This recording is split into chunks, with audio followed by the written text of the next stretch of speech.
আবার একটি দিনের শুরু হতে চলেছে। দিনটি যেন সকলের খুব ভালো যায় এই শুভেচ্ছা জানালাম।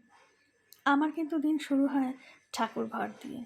প্রথমে আমি ঘুম থেকে উঠে আমার যেটা প্রথম কাজ থাকে ঠাকুরের সেবা দেওয়া। যখনই এই ঠাকুর ঘরে আমি ঢুকি তখনই মনটা ভীষণ শান্ত হয়ে যায়। সবসময় একটা ধূপকাঠির স্নিগ্ধ গন্ধ মনকে ছুঁয়ে যায়।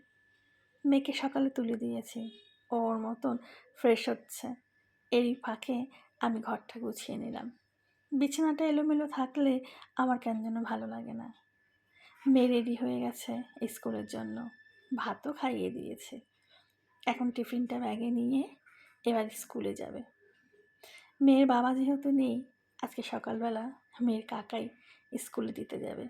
সকালের ডিউটির থেকে আমার ছুটি। এই যে এখন স্কুলে যাচ্ছে, ফিরে আসতে আসতে সেই দুপুর ৩টা। আর এই ৩টা পর্যন্ত অপেক্ষায় থাকি মেয়েটা কখন বাড়িতে আসবে। মেয়েও চলে গেল, আমিও ঘরের কাজে ব্যস্ত হয়ে গেলাম।